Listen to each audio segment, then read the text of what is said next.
Welcome back, everyone. Sunnis and Shias have major differences between their accounts of how the Quran was written, transmitted, and preserved. However, they both do have one remarkable thing in common. Both Sunnis and Shias reversed their narratives about Quran preservation. Now, broadly, Shias believe that Ali, as the true successor to Muhammad, had the real Quran, which incidentally was quite different from the Sunni version. The Quran of Ali allegedly affirmed his position as the first imam after Muhammad's death. This and other issues made it unfavorable to the Sunni majority, and the Shia Quran was rejected accordingly. It was then hidden and passed down through other Shia authorities in secrecy. Now, you know the popular Sunni account, which is very different, of the Uthmanic Quran and how that came to be. And if you took a wild guess that the Shias leveled all kinds of accusations against the Sunnis about falsifying the Quran, you would be correct. For many years, major Shia authorities reviled and rejected the Uthmanic Quran. Muhammad Ali Amir Muezi and Etan Kohlberg comment, "The Imami or Twelver Shiites, with a drift of statements traceable back to their imams throughout the immense corpus of early Shiite hadith, have radically and explicitly cast doubt on the integrity of the Vulgate of Uthman, and thus have accused non-Shiites of having falsified the Quran.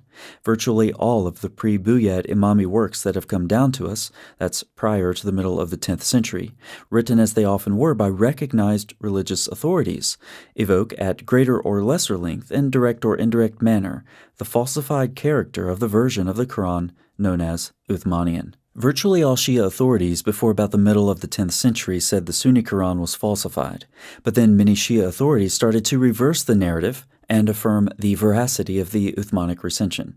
Now, why would they do this? Well, a couple of reasons include the Sunnis eventually cramming down their own Quran in the territories they controlled, which included Shia populations. And you're probably all aware of how dangerous it eventually became to allege that the Quran the Sunnis selected was corrupted. Also, some Shia authorities rose to high places in the Abbasid Caliphate, where they came necessarily to assimilate to Sunni beliefs and influence other Shias accordingly. For these and other reasons, most Shias in the later 10th century and beyond abandoned their corruption allegations. What's possibly even more intriguing is that after changing their corruption narrative, some tried to backfill the historical data to make it match the new reality of Shias affirming the Sunni Quran. After referencing several important Shia opinions from the 12th to the 17th centuries, Amir Muezi and Kohlberg continue, according to these authors' manifold arguments, the traditions maintaining that the Vulgate of Uthman underwent alteration, concocted in heterodox circles, are utterly untrustworthy and form no part of Shia belief. While some modern Shia authorities continue to allege corruption or maintain a more ambiguous view about the preservation of the Quran, they appear to be the minority. And they always have been. At least that's what some Shia scholars want us to believe after they reversed the narrative to match the Sunnis. But had Sunni scholars always claimed their Quran was uncorrupted? No, of course not.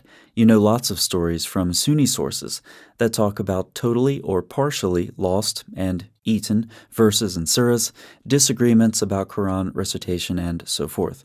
Stories of Quran corruption in Sunni sources affect numerous verses and surahs.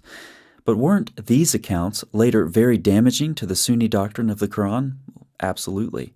But surprisingly, these stories of corruption lived on. Hussein Mudarisi's 1993 article refers to these same stories and Sunni accounts that we just alluded to as he explores early debates on Quran integrity. Nevertheless, such stories remained popular in the Sunnite tradition and were quoted by many reliable Sunnite transmitters of hadith.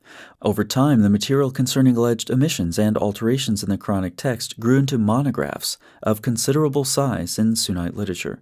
This eventually brought more problems for the Sunnites than it solved, as their opponents now argued with the alleged alteration in the Uthmanic text against them in polemical debates. This was certainly true with the Shiites, who were probably already suspicious about the circumstances of the promulgation of the official text and thought that some tampering with the text might have occurred in the process by those who took the charge of the preparation of that official recension.